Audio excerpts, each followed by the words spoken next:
बघा मी आता 2-3 दिवस झाले सासूबाई तेवढ्या भाकरी करायच्या 2 पण आता मी 2 दिवस झाले चपात्या वगैरे लाटून देते. चपात्या पण खूप मऊसूत होतात आणि ह्याच्यामध्ये मुगाची डाळ पण सुकी बनवून काढली बघा तव्यामध्ये आणि आता चहा ठेवलाय बघा.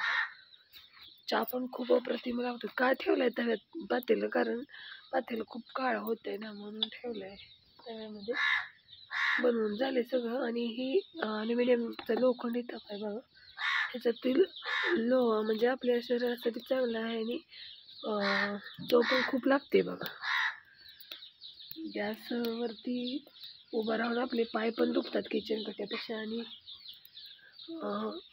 चपाती पण नरम होत नाही तितक्या. त्यामुळे पैसे देऊन दुखणं आहे. त्यामुळे चुलीचा भरपूर जाळ पडदेशी भाजते, स्वयंपाक पण उरकतो. आणि गॅसवरती केलं ना किचन कट्टा धुवा, गॅस धुवा असं सगळं आणि चिकट पण होतं सगळं. त्यामुळे चुलीपाशी एक झाडू मारला तरी झालं बघा. हे चुलीचा गुणधर्म आहे स्वयंपाक करण्याचं. मी बघा आता मस्तच उकळी येणार आहे. आरो म्हटलं दूध चहा दे म्हणलं, आता आधी कोराच्या अद्रकने चांगलं शिजवून घ्यावं म्हटलं आणि मग नंतर ना त्याच्यात दूध टाकणार आहे. तशी बारीक उकळी लागली. सासूबाई पडदेशी आवरून गेल्या. ते बहीण लाडकीसाठी मोबाईल आधार लिंक नाही ना, मग नंबर लावायला लागतो लवकर जाऊन. मग ड्रायव्हर बोलवलं आणि सासरा गेली गाडी घेऊन. पिल्ली कशी फिरतो. देशी कोंबड्या जरा जाडलोट होते पण अंडी देशी खायला लागतात ना घरच्यांना. मी काय माळ करेन त्यामुळे ते सासूबाई बसवतात.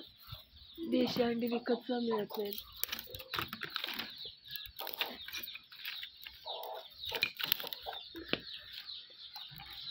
आज मसवड यात्रा आहे बघा. माझ्या वडिलाचा गोस्वामी आहे.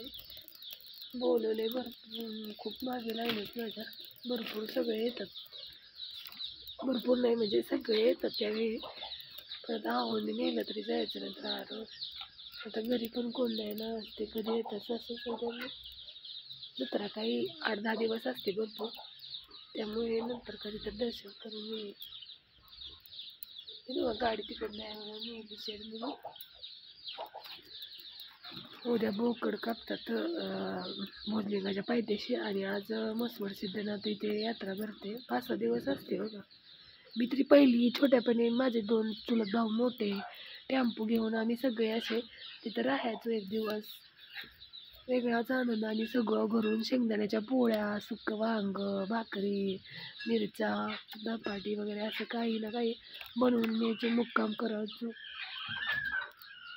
आणि पाळण्यामध्ये भीती पण वाटायची आणि बसायची पण इच्छा असायची. असे दोन्ही पण व्हायचं. आणि पिक्चर वगैरे व्हायचं पहिलं छोटेपणी. खूपच वेगळा असतो आनंद. पहिल्यांदाच मी तिथे तो सिनेमा पाहिला होता माझ्या छोकूला चिमणी पाखरू. मी खूप रडलेली. ते सगळं खोटं असतं माहिती आहे पण ते बघितलं ना मन माझं खूप भाविक आहे. असं रडायलाच आवरत नाही. जोपर्यंत पिक्चर चालू झाला तोपर्यंत संपेपर्यंत मी रडतच होते. असं माझ्या बालपणीच्या काही आठवण. आणि पाळण्यामध्ये मुलं वगैरे खूप ओरडतात पण तशा गर्दीत भावांबरोबर कसं तरी बसून यायचं. ते कानात वरडणं वेगळं, मुलांचं मोठे आवाज काढणं तेवढं चालतंय. तर बघा असा चांगला जाळ लावलाय. आता चहा उकळत आहे. दूध काय आम्ही जास्ती खात नाही. आरो पुरता आणि चहाला ठेवलाय मी. सासऱ्याला शुगर आहे, गोळे आहेत त्यामुळे दूध आणि लगेच हो आले बघा. दूध टाकले बघा. आता मस्त अशी उकळी आली. चहा गरगरीत चुलीवरचा.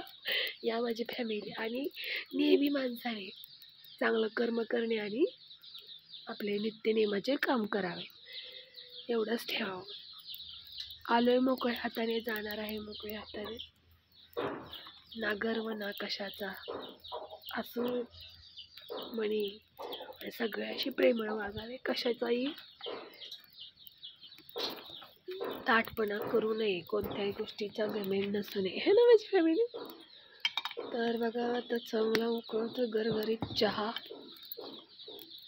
पावडर कमी टाकले त्याला छान चालतंय. असं आरव बसलाय खात वाट बघतोय बघा वरडायला. तर आवडल्यास नक्की नक्की या दीदीचे विचार लाईक करा, शेअर करा, सबस्क्राईब करा. धन्यवाद माझी फॅमिली.